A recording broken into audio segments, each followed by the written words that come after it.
योगी समाज में हम रखते हैं, बगैर जानी समझी बात समाज में नहीं रखते। मैं सुनी हुई बात संयम को बनाते हुए भगवान की लीला। देखिए राजा है आज्ञा भंगो विप्राणाम मान खंडनम। राजा की आज्ञा खराब हो गई तो उसका मन जा रहा है। आप राजा समाज में किया जाए, नहीं तो तलवारें चल जाएंगी। यहाँ कोई राजा किसी से कम नहीं है, वो चाहे जो हो। चर्चा करो, धनुष की करो, सीता की करो, जनक की करो, यहाँ वहाँ की क्यों करते हो? मैंने धनुष की चर्चा की। जिस विषय पर आए हो उस विषय की चर्चा करो। और आपको तो हमें कहने में खेद होता है कि आप दुष्टों के बादशाह होकर के साधुओं की पक्ष की बात करते हो। यहाँ पर एक सीधी बात है कि तोड़े धनुष चूड़ियां पहन लो और इस तरह की चर्चाओं को सुनो बैठकर। राजा कभी इस तरह की चर्चा नहीं सुन सकते। ऐसा कैसे होगा कि धनुष न तोड़ा जाए और सीता का विवाह कोई कर दे? बात नहीं देखते। शंखचूड़ की मां जो थी, खड़े रहो आपको ये दिखाओ, किसी और को बात बनाने का प्रयास न करो।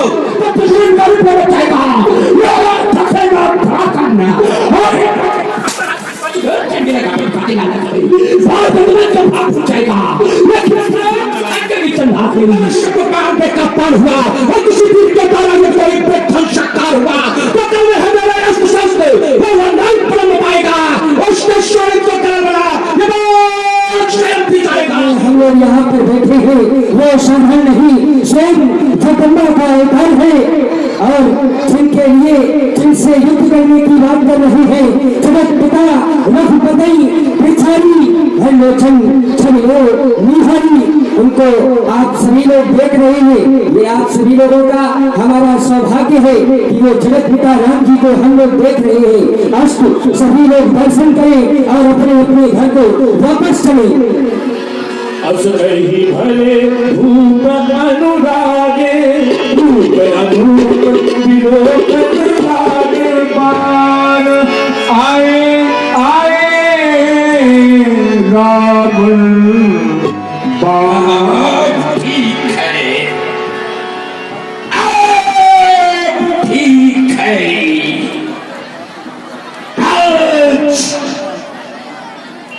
कुछ सद्बुद्धि योग राजाओं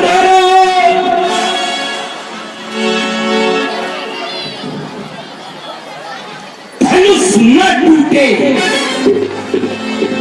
और बाण गहन संस्कार हो जाए, ऐसी सोच है।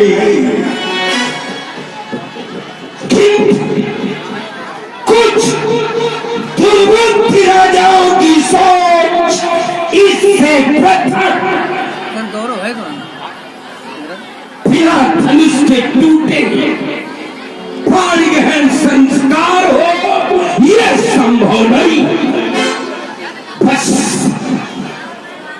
आज नीति का प्रयोग करते हुए जिन सद्बुद्धि राजाओं ने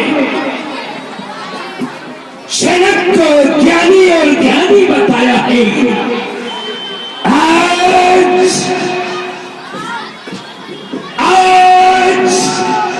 ये रावण उन सद्बुद्धि राजाओं के पक्ष में खड़ा होकर के एक अपनी ऐसी भूमिका प्रस्तुत करेगा जिससे ये सद्बुद्धि वाले भी राजा जनक को दोषी मान बैठे।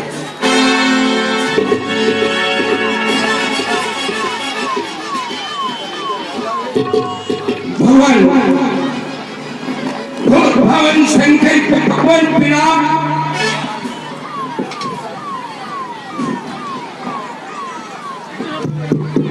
बड़ा ही ओजस्वी अभिनय श्री रावण जी का आप सभी लोग देख रहे हैं। आपको इस स्थिति में पाकर सोचने के लिए विवश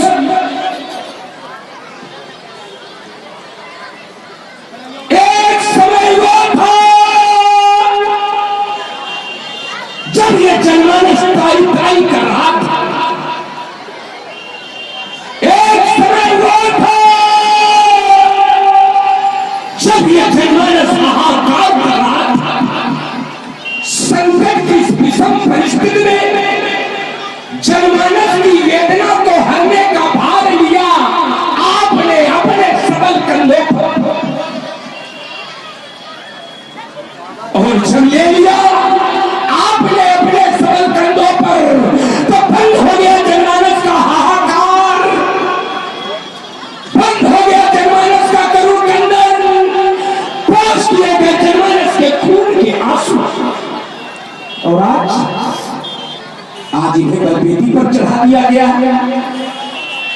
क्या यही न्याय है? क्या यही मानवता है? अरे मैंने तो मानवता के संबंध में सुना है, ये मानवतावादी अवतार का भी बदला उपकार के रूप में देती, अपकार का भी बदला उपकार के रूप में। तो एक परोपकारी को बदले में अपकार क्यों? यह प्रश्न चिन्ह है मानवता का मेरा पिंडे फॉलो। यह प्रश्न चिन्ह है मानवता की दुहाई देने वालों। ये प्रश्न चिन्ह है परहित सभी धर्म नहीं भाई, ऐसा कहने वालों। अब तो मैं कहने के लिए विवश हूं, मैं कहने के लिए विवश कि कर्जे तो खून पर बरसे नाए फूल, यही काराहुनन इन मेघों में है। यहाँ जो रहा सो किया, जो किया सो किया, ये करल और गुमान इन मर्दों में है।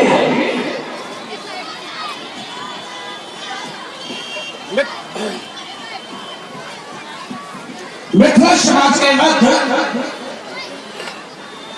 बैठी हुई राजाओं की सभा के मध्य श्री रावण जी का आगमन हुआ।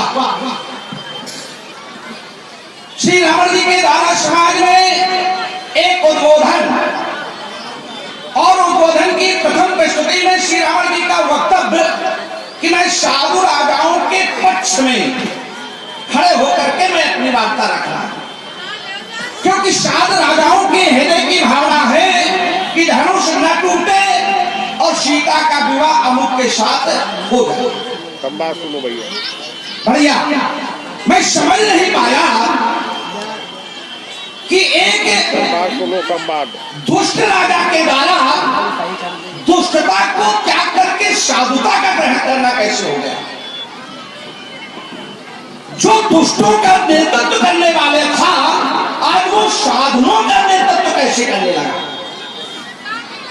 हमारा ध्यान पहुंचा कि एक पत्थर पारस होता है, जो कुधातु को स्पर्श करने के बाद में उसे सुधातु में परिणत कर देता है। बस मैं समझ गया कि मिथिला की भूमि कि ये धूल उस पारस पत्थर की भांति है कि उस धूल के स्पर्श होते ही रावण जैसे कुविचार व्यक्तित्व का हृदय का परिवर्तन और साधुओं के पक्ष में खड़े होकर के समाज में वक्तव्य में भी श्री रावण जी ने एक आधार बनाया, और आधार में संकेतात्मक वार्ता न करते हुए संदेहात्मक वार्ता प्रस्तुत कर, संदेह के साथ वार्ता प्रस्तुत कर, जिसने मानवता के लिए अपने को निछावर कर दिया। कब? जब एक समय ये समाज खून के आंसू रो रहा था, उस समय इन्होंने मानवता की रक्षा की। यहां पर जो आपकी वार्ता है, ये वार्ता समाज की दृष्टि से और विषय वस्तु की दृष्टि से भी उचित नहीं है। क्यों?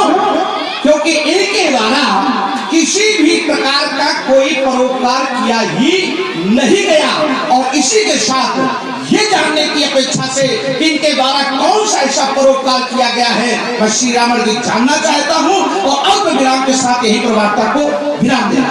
बड़ा ही सुंदर अभिनय।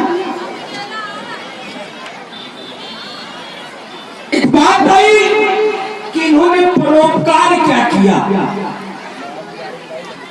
ये कुछ समस्या हो गई। अब ये बताया जाए पहले इन्होंने परोपकार क्या किया। अब पहले मैं एक बात समाज में रख रहा हूं कि अगर इन्होंने परोपकार नहीं किया तो इन धर्माचार्यों द्वारा पूजित कैसे रहे?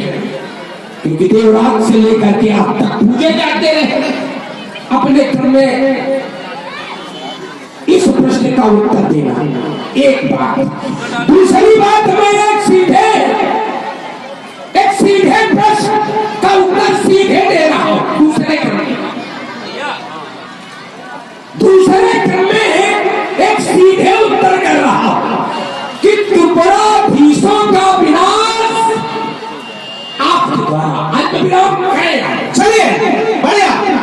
आपने कहा कि एक मैं पहले प्रश्न रख रहा हूं कि अगर इन्होंने परोपकार नहीं किया तो ये पूजे क्यों जाते रहे? क्या मतलब है? जो परोपकार करता है वही पूज्य नहीं होता। जैसे माता पिता के द्वारा बच्चे को जन्म दे करके उसका लालन पालन करके उसे बड़ा कर देना और बच्चे के द्वारा माता पिता की सेवा करना, तो क्या ये कहा जाएगा कि माता पिता ने परोपकार किया, इस वजह से माता पिता की सेवा हो? कितने छोटे स्तर की बात आप रख रहे हैं समाज में खड़े होकर के। मैंने माता पिता के द्वारा अगर अपने कर्तव्य का पालन किया जाए तो आप कहेंगे कि नहीं, परोपकार के कारण माता पिता की पूजा हो रही है। एक राष्ट्र का राजा होता है जो अपने कर्तव्य का निर्वहन करते हुए समाज की सेवा करता है, समाज के प्रति अपनी श्रद्धा रखता है, अपनी समर्पण की भावना रखता है। तो आप जैसे लोग कहेंगे कि राजा परोपकार कर रहा है, मैं इससे सहमत नहीं हूं। वहां पर राजा अपने कर्तव्य का निर्वहन कर रहा है क्योंकि ये उसका दायित्व है, ये उसका कर्तव्य है। अब आइए जोड़ रहा हूं क्योंकि ये भगवान शंकर का धनुष था और भगवान शंकर के द्वारा राजा जनक के पूर्वज देवराज को दिया गया। एक ग्रंथ में ऐसा भी चिंतन श्री रावण ने मिलता है कि भगवान शंकर ने ये धनुष देवताओं को दिया और देवताओं ने ये धनुष देवराज को दे दिया। और भगवान शंकर के द्वारा दिए गए धनुष या भगवान शंकर के धनुष के होने के कारण इनकी राजा जनक के वंशज पूजा करते चले गए। अब आइए एक विषय आपने रखा कि त्रिपुराधीशों का इन्होंने वध किया। बढ़िया, अपने क्रम में उत्तर देना। अगर इन्होंने त्रिपुराधीशों का वध किया था तो भगवान शंकर को त्रिपुरारी क्यों कहा गया? छोड़ रहा हूं और हमें इनसे शुरू हो रहे हैं कि भगवान ये हमारे को त्रिपुरारी क्यों कहा गया? क्योंकि भगवान शंकर ने त्रिपुर भेदन किया, लेकिन त्रिपुर भेदन किया जाए। अब प्रश्न यहां खड़ा होता है कि त्रिपुर भेदन किया कैसे? त्रिपुर भेदन किया कैसे? उदाहरण दे रहा हूं, बिल्कुल सीधे जुड़ा हुआ कि जिस समय वृत्रासुर का आतंक विश्व में व्याप्त था, इंद्र थे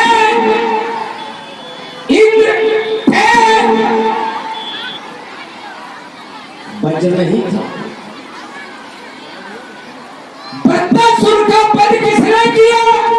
अगर प्रश्न किया जाए सीधे तो इंद्र ने, लेकिन वज्र नहीं था तो इंद्र वध नहीं कर पाए। क्या करना पड़ा? तबीब से अस्थियां मांगनी पड़ी और जब तबीब ने अस्थियां दी तब वज्र का निर्माण हुआ, तब वृत्रासुर का वध हुआ। तो महत्व व्यक्ति का नहीं रह गया। देखिए इंद्र है, वृत्रासुर का आतंक है, और अगर व्यक्ति महत्वपूर्ण है तो वध कर लेते, फिर वध की आवश्यकता क्यों? चलिए बढ़िया बढ़िया जोड़ा, अब बड़ी चतुराई के साथ घुमा करके जोड़ा। बड़े चतुर खिलाड़ी इस मामले में हो, बड़ा घुमा करके जोड़ा। त्रिपुर भेदन किया अगर ये न होते तो क्या त्रिपुर भेदन हो जाता? बढ़िया। और अगर ये थे और भगवान शंकर न होते, अगर हम आपकी ही प्रश्न की तरह प्रश्न करते कि भगवान शंकर न होते तो क्या त्रिपुर भेदन हो जाता? बहुत बहुत साधुवाद। अब आपने कहा कि व्यक्ति महत्वपूर्ण नहीं है, वस्तु महत्वपूर्ण है, अस्त्र महत्वपूर्ण है। और एक उदाहरण आपने रखा कि वृत्तासुर का वध वज्र से होना था, इंद्र था।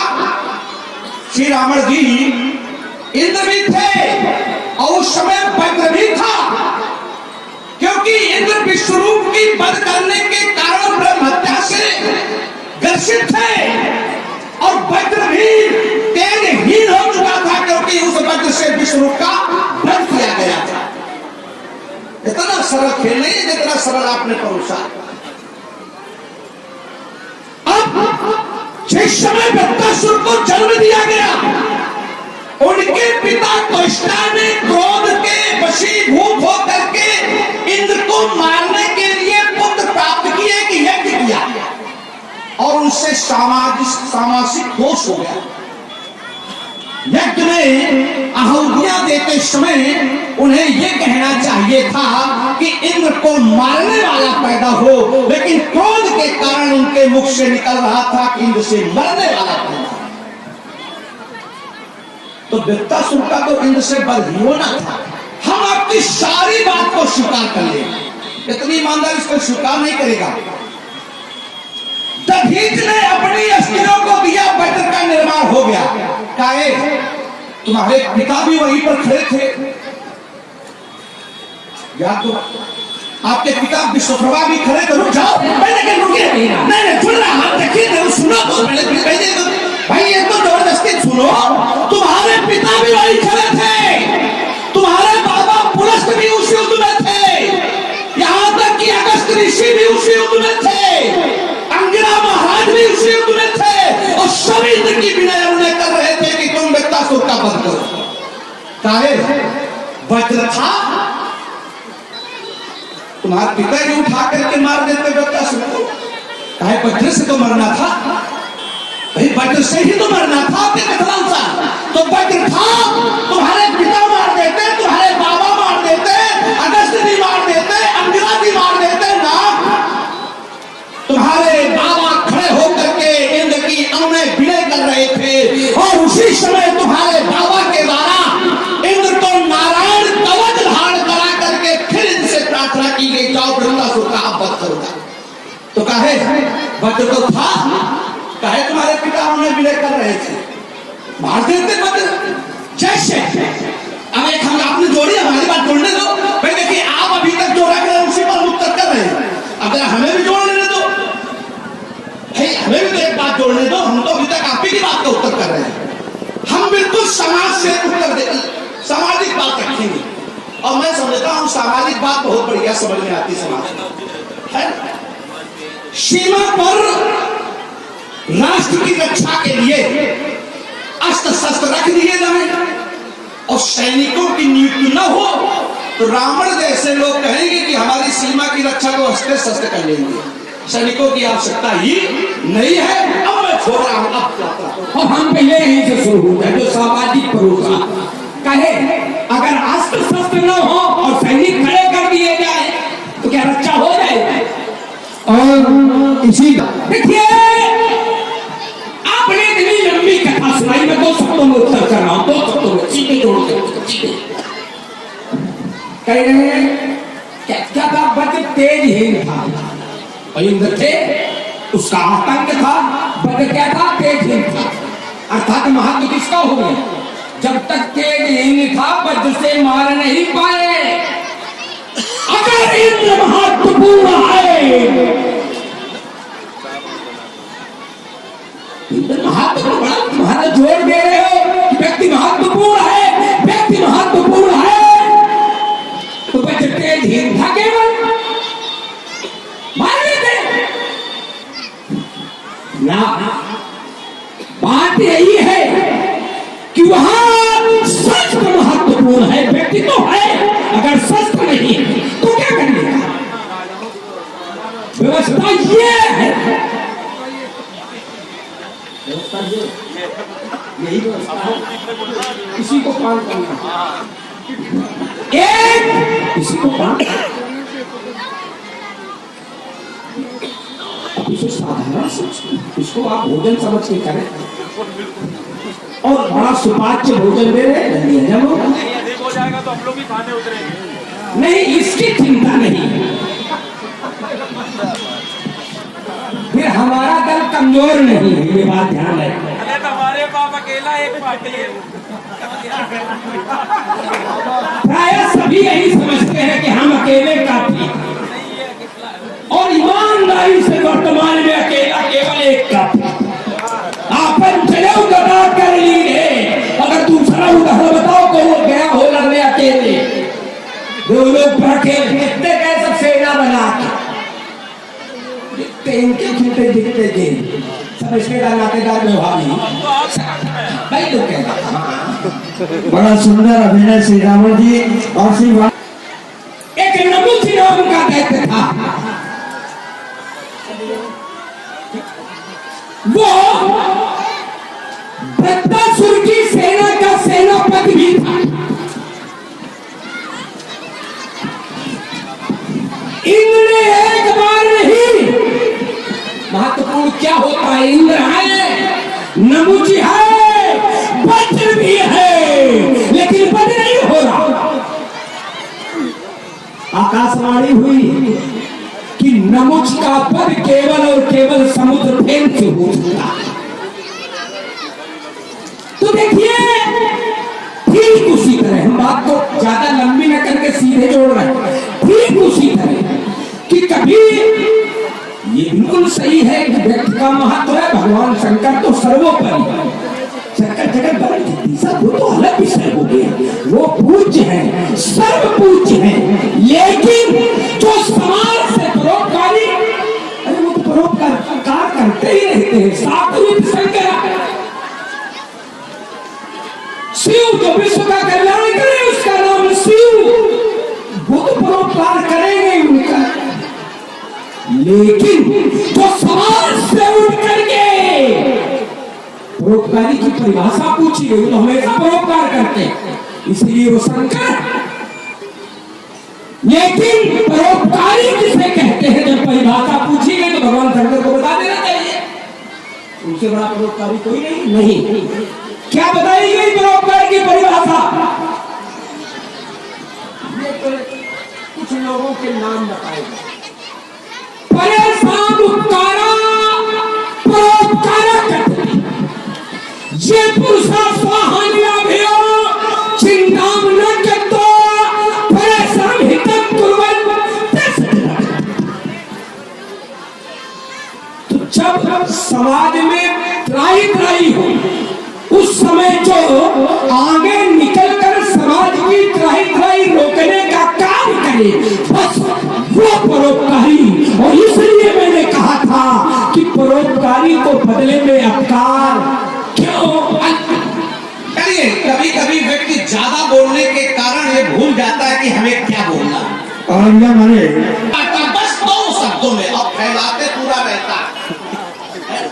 कहने के लिए कह रहे हैं कि जो समाज से निकल करके आवे, समाज के हित के लिए, कल्याण के लिए, वो परोपकारी कहलाता है। काहे? तब तो तुम्हारे यहाँ अस्त्र शस्त्र निकल करके आते होंगे समाज के कल्याण के लिए,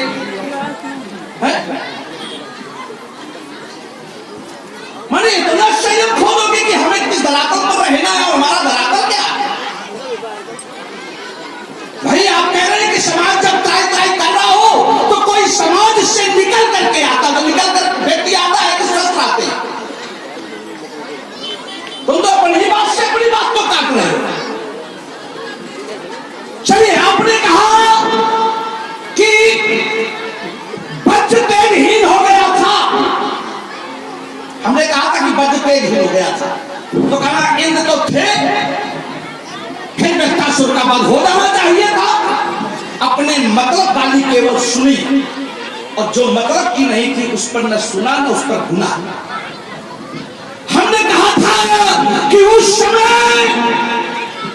इंद्र भी ब्रह्म हत्या का दोषी था, लाइट व्यवस्था को जो लोग देख रहे हैं वो इंद्र को भी ब्रह्म हत्या का दोष लगा था, इस कारण वो ब्रह्म हत्या के निवारण में था। उसके ऊपर ब्रह्म हत्या लगी तो उसके निवारण की योजना बनाई जा रही थी। ऐसे प्रत्यासुर का बल भी नहीं हुआ। सबसे पहले इंद्र की ब्रह्म हत्या का निवारण किया गया और एक संगोष्ठी में समाज के 4 लोगों ने निकल करके ब्रह्म हत्या का भाग लेने को स्वीकृति दी। वो थी पृथ्वी, जल, स्त्री। वो प्रत्यासुर के बाद नहीं नहीं गलत, ये विश्वरूप के बाद के बाद है। प्रत्यासुर जाओ ना, रुको इसको अध्ययन कर लेना, बीच में बोलने के पहले अध्ययन कर लेना। ये विश्वरूप के बाद है। और जब प्रत्यासुर का आतंक हुआ तो इनके बाबा ने खड़े होकर के ये बंटवारा कराया था। पढ़ लेना जाते ना, बीच में बोलने के पहले रुक जा, हमें भागवत पुराण सुनाओ, ये खुद जाके पढ़ लेना जाके। जब पढ़ लेना फिर हमसे बात करना। जिस समय प्रत्यासुर का वध हुआ है उस समय इंद्र कमल की नाल में 1000 वर्ष रह करके तपस्या की थी। अरे यही तो तुम है, जाओगे पढ़ो जाके थोड़ा दिन। और अगर यही होता तो फिर आज हमारी जगह खड़े होते, वहां बैठे होते। हाँ, इस वजह से ना ये अपने कर्म में खूब पढ़ो, अध्ययन करो। यहाँ जो भी समाज में हम रखते हैं बगैर जानी समझी बात समाज में नहीं रखते। मैं सुनी हुई बात पर विश्वास नहीं करता हूँ। और एक बार ऐसे घटना घटी थी टिकरा में भी, अब हम नाम नहीं लेंगे, ये खड़े हैं कुछ लोग, और उन्हें विश्वास नहीं हुआ। भगवताचार्य हैं, वो घर से भागवत देख आए और लौट के आके फिर बैठे। क्योंकि दोनों का पढ़ा हुआ विषय है। किसी ग्रंथ में ये भी है और किसी ग्रंथ में वो। मैं यहाँ दोनों हाथ उठा के कह रहा हूँ, श्रीमद् भागवत में प्रमाण है। यहाँ एक सही विद्वान नहीं वक्ता बैठे हैं। ये बिल्कुल सही है। प्रत्यासुर के वध के पश्चात ही देवराज इंद्र को ब्रह्म हत्या लगी है, ये भागवत का प्रमाण है। श्रीमद् भागवत पुराण का निर्माण कब हुआ? देखिए आपने एक बात ये कह दी कि वहां बैठे होते, कभी कभी व्यक्ति के सम्मान के कारण व्यक्ति को ऊंचाई मिल जाती है। आइए, और हमको इसलिए बोलना पड़ रहा है क्योंकि साधु राजाओं के पक्ष से रावण जी खड़े थे। आइए, आपने कहा श्रीमद् भागवत का निर्माण कब हुआ? जितने भी पुराण है उन सब का निर्माण होता है द्वापर में। ये वैदिक काल चल रहा है, त्रेता का धरातल, यहाँ वैदिक काल है। लेकिन प्रत्येक, ये कौन सा त्रेता चल रहा है? इससे पहले क्या हुआ था? इससे पहले जाने कितनी बार चतुर्युगी बीत चुकी है और 28वें जब व्यास होंगे कृष्ण द्वैपायन नाम करके वो बिना 18 पुराणों की रचना करेंगे। ये मगर अभी जो युग चल रहा है वैदिक काल का, आपको वैदिक बात करनी चाहिए। और हम रावण जी की तरफ से बोल रहे हैं, क्यों? क्योंकि रावण जी साधुओं की तरफ से बोले थे। और रावण बनने के लिए क्या करना पड़ता है पहले ये बताना आकर के। रावण व्यक्ति कब बनता है? रावण बनने के लिए क्या करना पड़ता है, इसका उत्तर अपने क्रम में कर देना। और यहाँ तो बैठ ही नहीं पाओगे, वहीं भर के हो। सभी कलाकार जो है जितना बताया विद्वान है, लेकिन संयम को बनाते हुए भगवान की लीला। देखिए, राजा है, राजा है आज्ञा भंगो निरंतराणाम विप्राणाम मां खंडनम। राजा की आज्ञा खराब हो गई तो फिर उसका मर जाना है। आप राजा हम भी समाज में अनारोप मत किया जाए, नहीं तो तलवारें चल जाएंगी। यहाँ कोई राजा किसी से कम नहीं है, वो चाहे जो हो। चर्चा करो, धनुष की करो, सीता की करो, जनक की करो, यहाँ वहां की क्यों करते हो? मैंने धनुष की ही चर्चा की। जिस विषय पर आए हो उस विषय की चर्चा करो। और आपको तो हमें कहने में खेद होता है कि आप दुष्टों के बादशाह होकर के साधुओं की पक्ष की बात करते हो। है? यहाँ पर एक सीधी बात है कि तोड़े धनुष, चूड़ियां पहन लो और इस तरह की चर्चाओं को सुनो बैठकर। राजा कभी इस तरह की चर्चा नहीं सुन सकते। ऐसा कैसे होगा कि धनुष न तोड़ा जाए और सीता का विवाह कोई कर दे? बात नहीं देखते। इनकी बात इसलिए मानी जाएगी क्योंकि एक घड़ी आधी घड़ी, आधी में बुनियाद और तुलसी संगत साधु की हरे कोट अपराध पूर्ण नर नारी संता में ये परिवर्तित हुए। और साधुवाद देते हैं कि आज रावण जैसा व्यक्तित्व धनुष के पक्ष में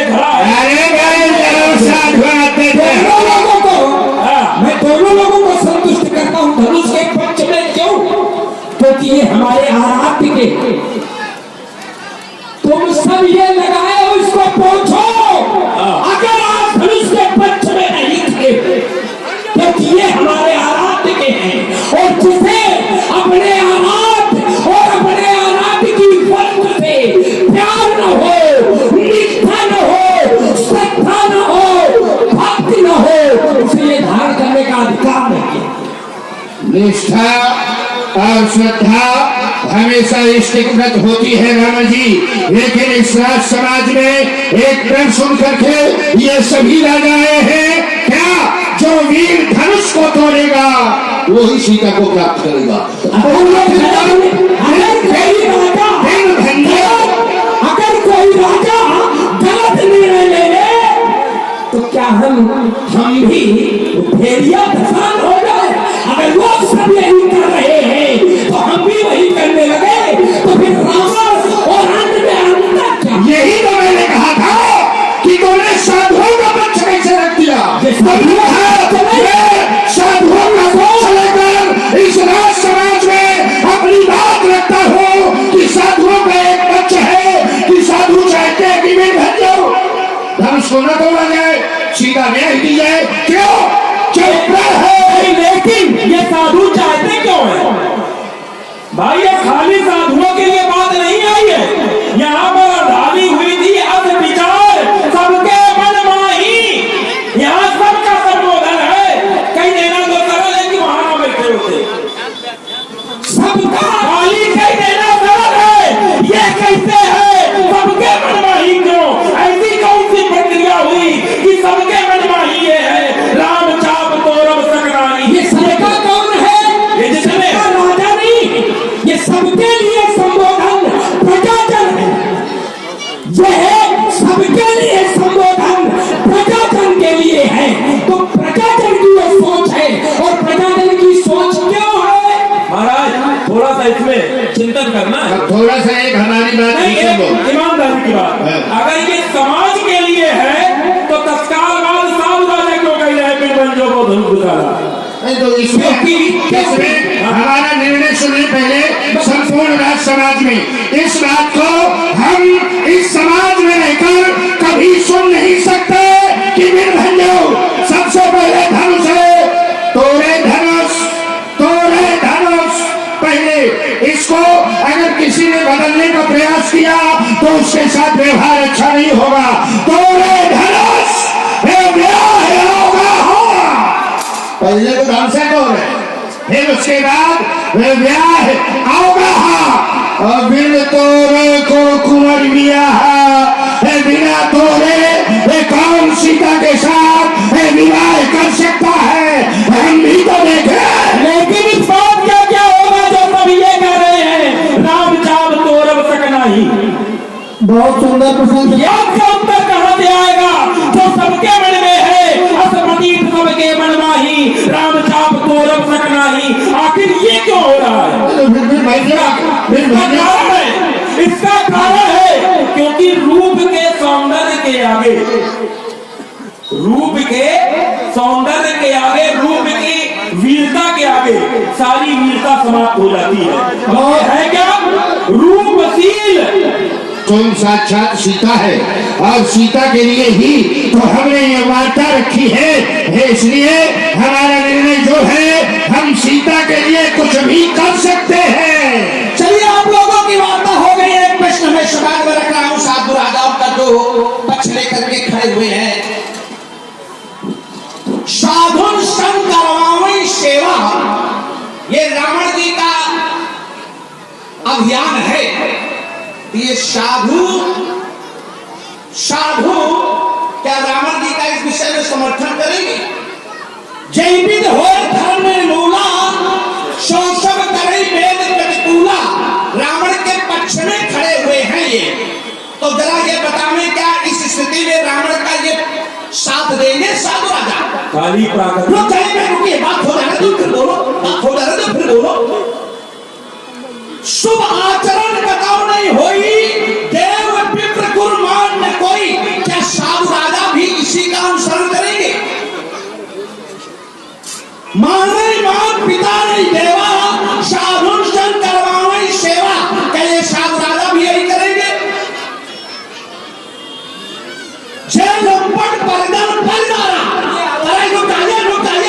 तराई स्त्रियों पर कुदृष्टि डालने वाले कुदृष्टि डालने वाले हैं ये निशाचर।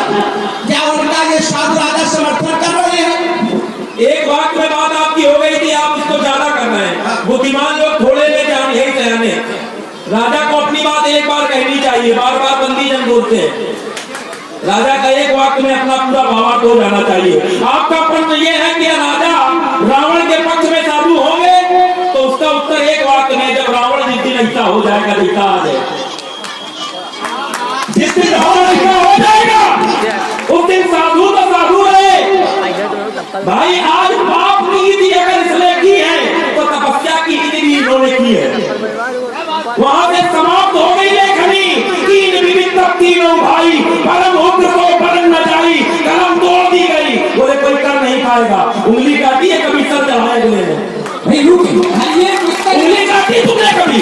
खाली कह दिया यहाँ बैठे हो, यहाँ बैठी हो ना। चलिए इससे बात बंद करोगे, ये बात बंद करो। और उठाइए विवाद में बात करो।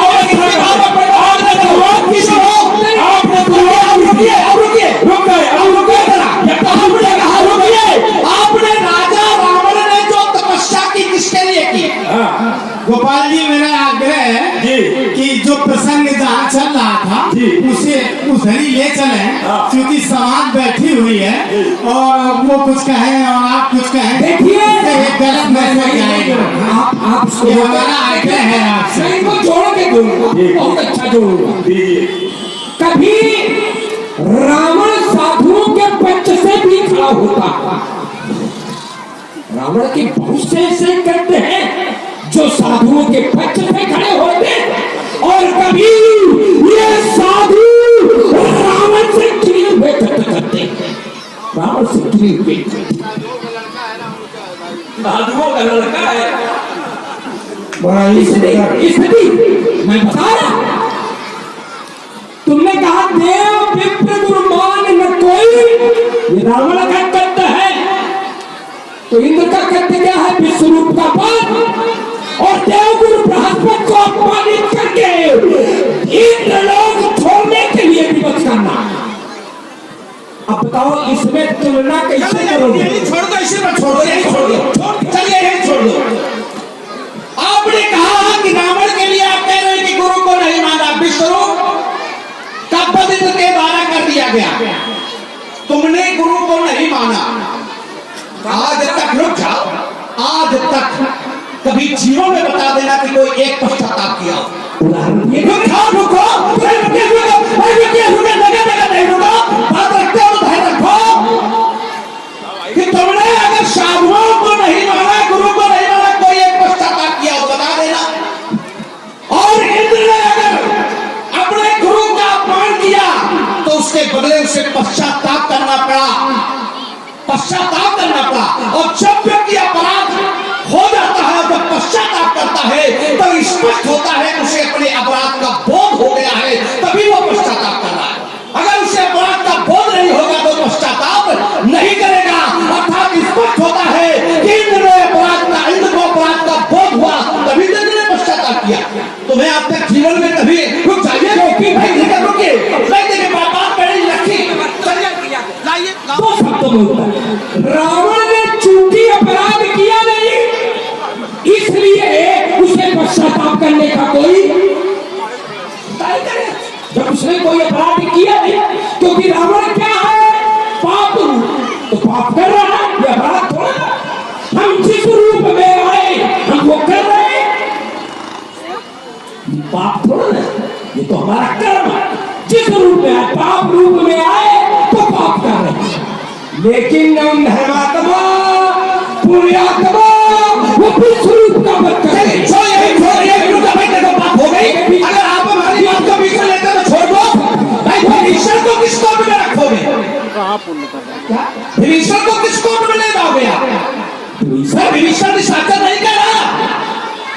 क्या ईश्वर को निशाचर नहीं कहा गया? विष्णु भगत जाओ भाई, विष्णु भगत विज्ञान निधान था क्या? विष्णु भगत, हाँ सीधे कहा गया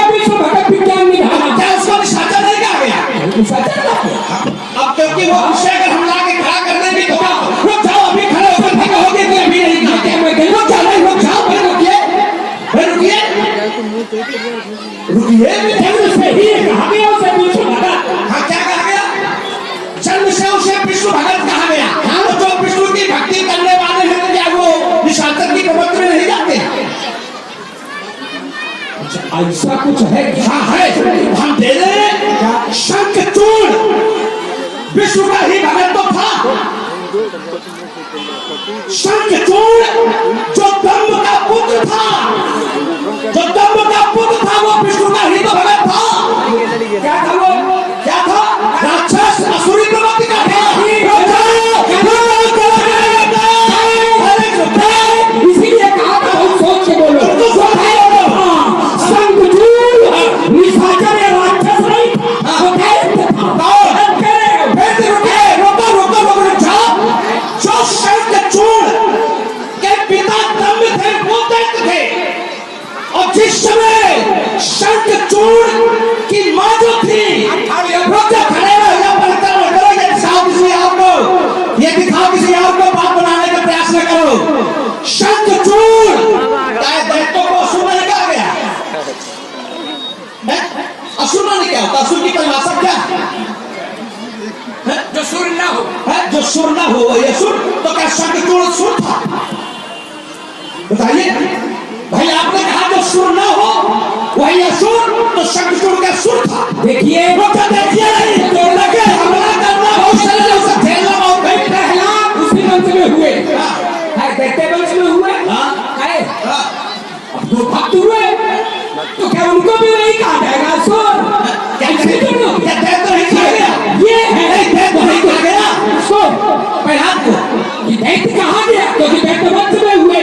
तो फिर असुर क्या कोई वंश है? भाई असुर तो प्रवृत्ति है। ये किसे बता? अरे अच्छा बताओ कोई असुर तो था भाई रुकिए, भाई बताओ असुर वंश। हाँ बताओ भाई देखिए अगर प्रवृत्ति है तो असुर विवाह। असुर विवाह है भाई, यही तो बात है। राक्षस विवाह अलग अलग है। ये तुम पता नहीं कैसे ये बात कह रहे हो कि देखिए किसी के कर्म से कोई अलग, अभी तो कोई सीधे कर्म कुछ नहीं किए, मैं सीधे वर्गीकरण कर रहा हूँ। तो सुने ऐसे थोड़ा नहीं कर रहा होगी, वर्गीकरण कर रहा हूँ। कश्यप की पत्नी दिक से जो पैदा हुए दैत्य, अभी तो कर्म किसी ने कुछ किए नहीं। आदित्य से जितने पैदा हुए वो देवता, धन के दानव, शत्रु, पीड़िता इत्यादि इत्यादि है। इनका के गरुड़ ठीक है। तो अभी तक तो इन्होंने कहा तुम करो कर्म के अनुसार, इनको दैत्य नहीं कहना चाहिए, जन्म से है ये अल्पविराम। चलिए बढ़िया बढ़िया बात लाके आपने खड़ी की कि कश्यप की पत्नी दिन से हुए दैत्य, अदिति से हुए आदित्य, धन से हुए दानव। तो कहे किसी की से जो दो पुत्र पैदा हुए, दुई राक्षस, एक राक्षसी और एक धर्मात्मा। क्या बढ़िया है, बड़ा ही सुंदर अभिनय श्री रावण। क्या बढ़िया ला करके खड़ा किया। दिन से पैदा तो दैत्य, आदित्य से पैदा आदित्य, धन से पैदा दानव, भिन्नता कद्रू आदि खड़ा किया। कहे किसी से जितने पैदा हुए वही भिन्नता क्यों हो गई? ये बात तुम्हारी अलग है, ये विषय अलग है। वहाँ वर्गीकरण है, यहाँ वर्गीकरण नहीं है। यहाँ क्या है? यहाँ जिस समय मेरी मैया केतकी हमारे पिता श्री विश्वनाथ के पास गई,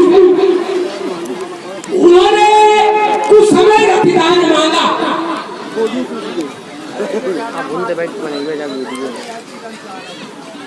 कुछ समय रतिदान मांगा, तो कुछ समय रतिदान मांगने के कारण पिता ने साफ कर दिया कि तुमने कुछ समय रतिदान मांगा है, इसलिए जो तुम्हारी संतानें होगी वो कुकर्म मेरी भैया चलो नहीं पड़ी कि अगर आपसे संतानें हो और कुकर्म हो फिर हमारी गोद धन्य कैसे होगी? तो कहा इसके बाद जो पुत्र होगा वो विश्व भक्त होगा परिणाम स्वरूप विभीषण। तो ये विषय चलिए साफ में प्रभाव है। देखिए बीज बढ़िया बीज दो तरह के होते हैं, एक पाप मूलक एक पूर्ण मूलक। यही मैं दे रहा हूं कि हिरण्यकश्यप के पुत्र एक हुआ क्यों हुआ? क्यों? क्योंकि वहां पूर्ण मूल है, पूरी का मूल है, इसीलिए वो पूर्ण मूल है। चलिए छोड़िए अब आगे। हाँ, आपने कहा कि हमारी माँ ने पिता से कुसुमय प्रतिदान मांगा। ये बता नहीं पाओगे अगर रुक जाओ बता नहीं पाओगे, सब पूछ लो। तुझा रामायण बाकी रख दो, सब लोग पूछ सकते, सबको खुला बिल्कुल। हाँ सबको। अगर कुछ समय रक्तदान मांगा तो काहे कुछ समय रक्तदान मांगा तो कितने तीन एक साथ पैदा होगा? क्या बढ़िया समाज में अपने पक्ष ला के खड़ा करती हो भाई। कुछ समय रक्तदान मांगा तो रावण पैदा हो गया, तो फिर कुंभकर्ण क्यों पैदा हो गया, फिर शूर्पणखा क्यों पैदा हो गई? अगर कुछ समय ही रक्तदान मांगा गया था तो भाई ये क्यों पैदा हो गए? तुम्हारे यहाँ क्या पैदा हुए? रुको, रुको, नहीं हो रहा, रुको भाई। ये तो तुमने समाज में परोसा है, ये तो तुमने परोसा है कि हमारी माँ ने पिता से कुछ समय रक्तदान मांगा था। अरे ऐसे पुत्र जो अपनी माँ के ऊपर ही लांछन लगावे, इन्हें तो चिल्लू पर पानी में डूब के मर जाना चाहिए। आज के बाद तुमने कहा कि मेरी माँ ने कुछ समय रक्तदान मांगा, हमने नहीं कहा है, ये तुमने कहा है। अरे रुको, तमीज तुम्हें बहुत है, शास्त्र की हत्या। अरे ये देखिए तुम्हें तमीज बहुत है, आपको तमीज बहुत है, आप बहुत तमीज वाले हो, बड़े विद्वान हो, हम समझ लिए आप बहुत तमीज वाले हो। हमें न बताओ तमीज अमीज, आप बहुत तमीज वाले, हमें मालूम है। अगर तमीज वाले होते तो फिर ऐसी बात न रखते। हमारी बात का उत्तर नहीं आ रहा है कि भाई प्रतिदान मांगा, हम आपकी बात को इतना इनाम नहीं मिलेगा। तो रावण पैदा हो गया तो कुंभकर्ण तो अत्याचारी पैदा हो, शूर्पणखा का निशाचरी पैदा हो। इसका उत्तर नहीं ढूंढ मिला, पैदा हुआ, इसलिए ये हुआ।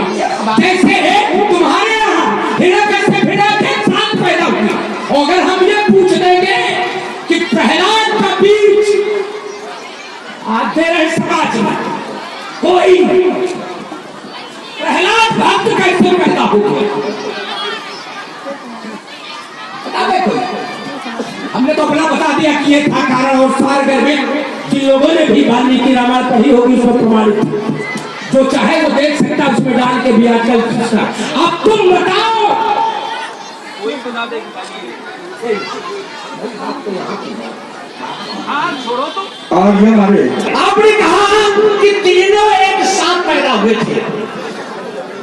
हमें तो ऐसा कोई सूत्र नहीं पता है, तुम्हें कोई सूत्र पता हो तो स्पष्ट करो कि तीनों एक साथ पैदा हुए। कहने से अब पता खत्म नहीं होगा भाई। अगर इस तरह की वार्ता रखोगे, अपनी बात बनाने के लिए झूठ बोलोगे, तो फिर अब आप सूत्र रखो कि तीनों एक साथ पैदा हुए। वाल्मीकि रामायण है तो कोई सूत्र भी होगा, हमें तो भाई पता नहीं। हमें तो अभी तक यही पता चला कि रावण पहले पैदा हुआ, कुंभकर्ण उसके बाद पैदा हुआ, अभी भी उसके बाद शूर्पणखा पैदा हुई। जब 3 संतानें हो गई तो माता ने हमने विनय की, क्या आपकी संतानें सभी कुकर्मा ही होंगी? तब उनकी प्रार्थना को सुना गया और कहा गया कि अब जो पुत्र पैदा होगा वो विष्णु भगत पैदा होगा। अब तुम्हें अगर पता है कि तीनों एक साथ पैदा हुए तो किसी सूत्र से सिद्ध करो, अर्थात ये अच्छी बात है, हमारे सामने मत रखो। अब आई, आपने कहा कि प्रहलाद का बीज का प्रभाव था, बीज बहुत सीमित करके प्रस्तुत किया जाए, क्योंकि समय बहुत अधिक हो गया है। अगर की बात न रखनी हो तो दूसरी जगह बात कर ले, कुछ समस्या नहीं। हाँ ठीक है, आप देख रहे हैं हमारे लिए तो कुछ कह दिया जाए, लेकिन इस पर जरूर हमें टिप्पणी करेंगे कि इस बात की पुष्टि तो तुम ही ने कर दी कि पहले रावण, दूसरा कुंभकर्ण, तीसरा वो, और फिर चौथे के लिए प्रार्थना। तो इसका मतलब हमारी बात सही थी, ये तो पुष्टि तो खुद ही कर गए। हम बोल रहे ये बात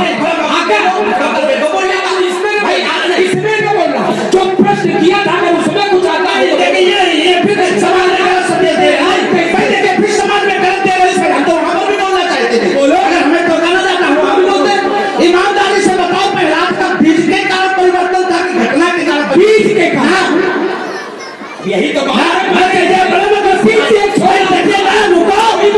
बीज का परिवर्तन था, और अगर बीज का परिवर्तन था तो प्रहलाद में जन्म से ही वही प्रवृत्ति होनी चाहिए थी। ये बीज में प्रवृत्ति क्यों आई प्रहलाद में? भाई जन्म से प्रवृत्ति हो जानी चाहिए थी, प्रहलाद में दैत्यों वाली क्यों नहीं? अगर वही बीज का प्रभाव था तो जन्म से प्रवृत्ति बदलनी चाहिए थी। ये बाद में जो घटना कर बीज का ही प्रभाव था। कुछ प्रबुद्ध लोग हैं यात्रा करके पहुंच गए होंगे, हमें ज्यादा कुछ कहने की जरूरत नहीं है। बस ये टूटेगा स्थापित वाला था नहीं तो प्रभुन का रूप में बचाएगा, ये थकेगा धड़ाकन में और चंडी लगा के काटी लाना चाहिए बहुत तुरंत जब भाग पहुंचाएगा लेकिन अंदर भी चंदा फेरी तो शत्रु के रंग का ना लग है मनुष्य को पार देखा पार हुआ और किसी दिन के द्वारा ये कोई ध्वंसकार हुआ तो कल में है मेरा अस्त्र शस्त्र वो नहीं परम पाएगा उसके शरीर को कर बड़ा ये बात स्वयं भी जाएगा उसमें हो जाए तो सावधान और भेद नहीं चल पाएगा और सीता के वर्ग के चेहरे उसको खंडित हो जाएगा। कहो ना करो लगाओ चीर के डाल दे लकड़ी कभी चीरी है, हम नहीं चीरे की बात कर रहे हैं। लकड़ी किसी धोखे में न रहना, लकड़ी जहाँ फिर धोखे में रहना दही के धोखे चूना पी जाओ सब आते तक फट जाए। तुम्हारे ऐसे चूना का चाय जब पी जाए का बजा हमारे जैसे चूना का हजम अब आगे तक नहीं हजम कर पाए, अब आज हजम करे पा रहे, अरे आदो हजम नहीं रहा मुझे हजम और ये हमारे बंदी के जो वार्ता का पटाक्षेप हुआ है और वीर रस का भी पटाक्षेप किया है। इस कारण अब हमारा नैतिक कर्तव्य बनता है कि हमें समाज के साथ आगे बढ़ना चाहिए। बैठे हुए प्रिय भक्तगण सभी के पास दो दो हाथ होंगे, परेशान न हो, रावण से दो दो हाथ करने के हम काफी है और अभी तक अकेले हम रावण के और रावण के सहयोगों के सबसे दो दो हाथ कर रहे हैं, सबसे कर रहे हैं अकेले, तो किसी को इसमें परेशान होने की आवश्यकता नहीं। दोनों हाथ उठाओ और भगवान जिनके दरबार में आप बैठे हैं इनकी सौगंध है आप, अगर आपके पास दो हाथ हैं दोनों हाथ उठाओ और एक बार तीन स्वरों में जय घोष करो, प्रेम से बोलना, जोर से बोलना और बड़ी ही श्रद्धा के साथ बोलना। दोनों हाथ ऊपर करो, बोले जगतगुरु भगवान शंकर की, बोले शोभन सरकार की। पंडित जी स्वास्थ्य ठीक है? स्वास्थ्य हमारा बिल्कुल दुरुस्त रहता है, नहीं स्वास्थ्य अगर दुरुस्त रहेगा तो कल दिन फिर रात फिर दिन स्वास्थ्य तो दुरुस्त। और एक सूचना है वो इस प्रकार दोनों हाथ उठाकर बड़ी श्रद्धा और भक्त के साथ जय घोष करें, बोले जगतगुरु भगवान शंकर की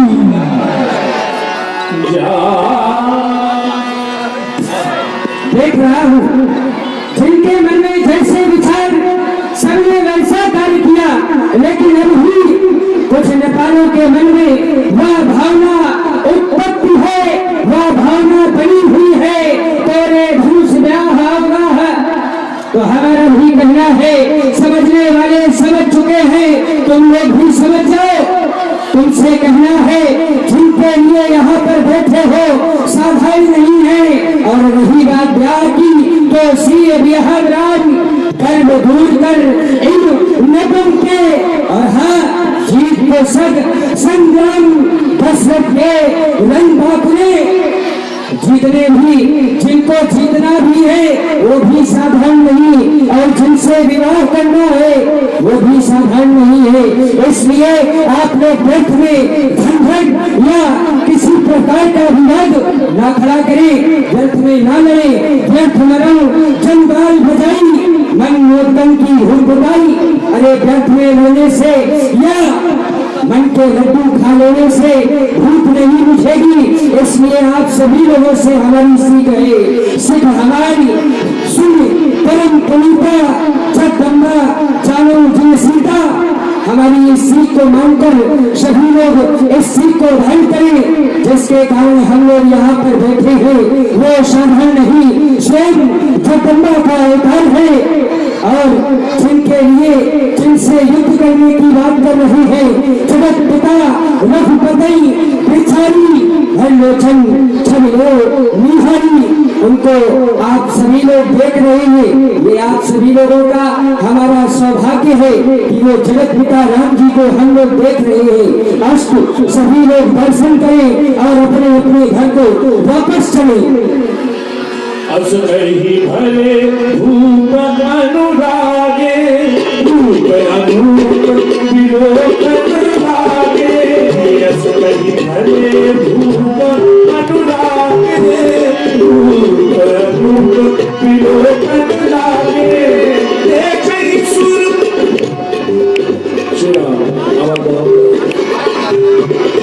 देखहि सुर नभ चढ़े विमाना, देखहि सुर नभ चढ़े विमाना। बरसहि सुमन करहि कलबाना, बरसहि सुमन करहि कलबाना। जान सो अवसर सिय तब पठई जनक बुलाई। चतुर सखी सुंदर सकल सागर चली लवा।